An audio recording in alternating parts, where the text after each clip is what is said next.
This story is about love.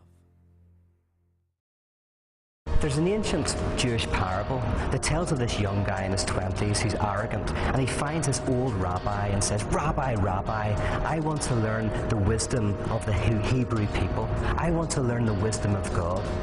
And the rabbi laughs and says, "You're too young, come back in 10 years. But the young guy says, "I know Aristotelian logic, I know symbolic logic, I'm ready for the logic of the divine." The rabbi laughs and says, "Okay, I'll test you. I'll ask you one question and see if you get it right." And the young guy says, "Yeah, fire ahead." And the rabbi thinks for a second and goes, "Okay. Two guys come down a chimney, and at the bottom of the chimney, one guy has soot all over his face and the other doesn't. Tell me, who washes their face?"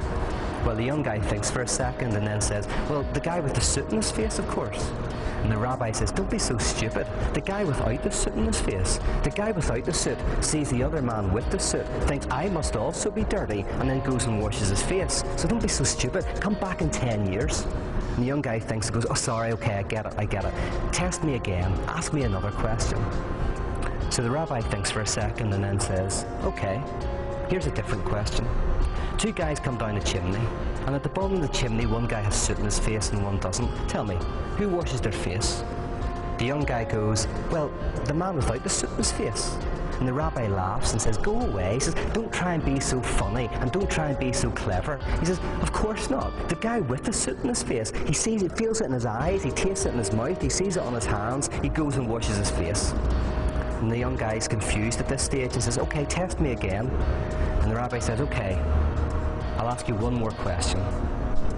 Two guys go down a chimney. At the bottom of the chimney, one guy has soot in his face, one guy doesn't. He says, tell me, who washes their face?" And the guy thinks for a second and then says, "The first guy, but for different reasons." And the rabbi goes, "Go away." He says, "Don't be so stupid. They both wash their face. How can you not come down a chimney and think you've got soot in your face? Don't be so silly." Now, what I love about this parable is that it tells us that the very first thing you need to give up in order to understand the wisdom of the Judeo-Christian tradition is the idea that there is a single answer.